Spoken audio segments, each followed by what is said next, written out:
Good morning, praise the Lord. आप सभी भाई बहनों को जय मसीह की। आइए फिर से आज के दिन की शुरुआत हम बाइबल के एक पवित्र वचन से करते हैं। आज का वचन है, आप देख सकते हैं, इफिसियों अध्याय 5 के पद संख्या 26 में लिखा हुआ है, क्रोध तो करो पर पाप मत करो, सूर्य अस्त होने तक तुम्हारा क्रोध न रहे। क्रोध तो करो पर पाप मत करो, यानी कि इतना क्रोध मत करो कि तुमसे उस क्रोध के द्वारा कोई पाप हो जाए। आपने पूरी बाइबल पढ़ी होगी और उसमें आपने देखा होगा प्रभु यीशु मसीह ने कहीं भी अनावश्यक क्रोध नहीं किया है। प्रभु ने एक जगह क्रोध किया था जहाँ कि उनका क्रोध जायज़ था। जब आराधनालय में लोग व्यापार कर रहे थे, उस वक्त प्रभु का क्रोध बहुत ही वहाँ के लोगों के ऊपर, जो कि आराधनालय में, जो कि परमेश्वर के मंदिर को उन्होंने डाकू का खो बना दिया था और वहाँ पर व्यापार चल रहा था, तो उस वक्त प्रभु क्रोधित हुए थे और उनका क्रोध करना भी जायज़ था।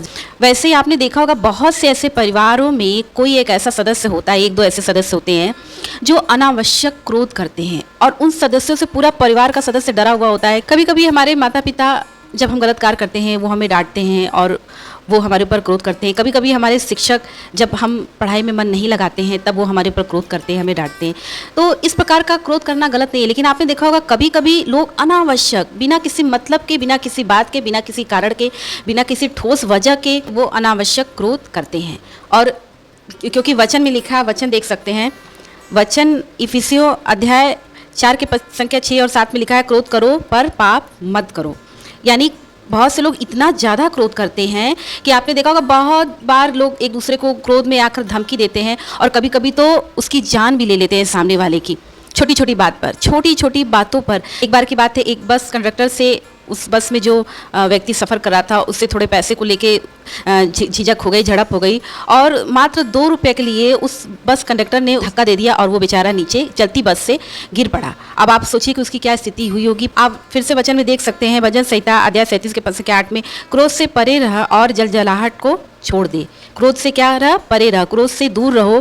क्रोध, अनावश्यक क्रोध मत करो। क्रोध करने से सिर्फ हम ही नहीं, हमारा पूरा परिवार प्रभावित होता है, हमारे पूरे परिवार के सदस्य प्रभावित होते हैं, क्योंकि क्रोध के कारण मनुष्य झगड़ा करता है, लड़ाई करता है आपस में, परिवार में हो, चाहे समाज में हो, चाहे पड़ोस में हो, चाहे रिश्ते में हो, मित्र हो, किसी से भी वो क्रोध के कारण हर वक्त लड़ाइयाँ कर लेता है, झगड़े कर लेता है। एक बार की बात है, स्कूल में एक टीचर एक बच्चे को पढ़ाती थी और वो बच्चे की उम्र रही होगी करीब 5-6 साल, और 5-6 साल में उसकी आंखें बिल्कुल इस तरीके से, मतलब वो हमेशा आंख फाड़ कर ही देखता था, बिल्कुल आंखें खोलकर, उसकी पलक बहुत कम झपकती थी और हर समय उसका आंख बिल्कुल खुला हुआ रहता था और उसके ये दोनों भूँ हमेशा सिकड़े हुए रहते थे, उसके दोनों आईब्रो हमेशा इस तरीके से रहते और इस तरीके से आंखों को फाड़ के देखता था। तो टीचर ने पता किया कि भाई ये किसको पढ़ा है ये विचित्र बच्चा, हर वक्त इसके फेस को देखकर लगता है कि ये बहुत गुस्से में है, और वाकई में वो हमेशा गुस्से में रहता था। तो पता करने पर पता चला कि भाई इसके जो पिताजी हैं वो बहुत ही ज़्यादा क्रोधी हैं, बहुत ज़्यादा क्रोधी हैं, उन्हें बात बात पर गुस्सा आती है। ये उसी का नतीजा बैठा है। क्रोध से भरकर यदि आपके द्वारा कोई संतान उत्पन्न होगा तो कहीं ना कहीं से आपके बच्चे पर भी असर आएगा और वो भी क्रोधी ही पैदा होगा। माता पिता जैसे होते हैं, माता पिता जिस स्वभाव के होते हैं, बच्चे माता पिता पर ही पढ़ते हैं, माता पिता के जैसे ही होते हैं। और अक्सर ज़रूरी नहीं है कि हर बार ऐसा हो, लेकिन अक्सर करके ऐसा होता है। आपने देखा होगा आजकल के छोटे छोटे बच्चों को छोटी छोटी बातों पे गुस्सा आता है और मात्र 12, 15, 17 साल की एज में वो एक दूसरे को जान लेने की धमकियाँ तक दे डालते हैं।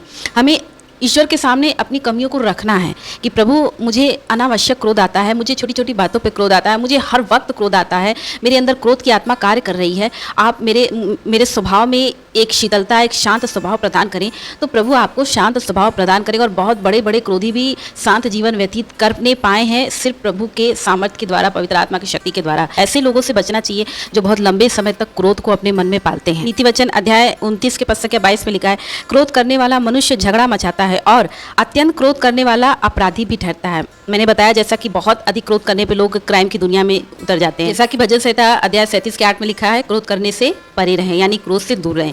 तो सबसे पहले यदि हम अपने क्रोधी स्वभाव को कंट्रोल करना चाहते हैं तो हमें क्रोध से दूर रहना है। और दूसरी बात कि हमें प्रार्थना के द्वारा हम क्रोध पर विजय प्राप्त कर सकते हैं, क्योंकि जब हम प्रार्थना करते हैं तो प्रभु हमें शांत मन प्रदान करते हैं। और ये जो हमारे अंदर अनावश्यक क्रोध करने की आदत होती है, कमी होती है, प्रभु इस कमी से हमें छुटकारा दिलाते हैं। वचन में लिखा है, नीति वचन अध्याय 14 के पद संख्या 29 में, कि जो विलम्ब से क्रोध करने वाला है वह बड़ा समझदार है। विलम्ब से क्रोध करने वाला।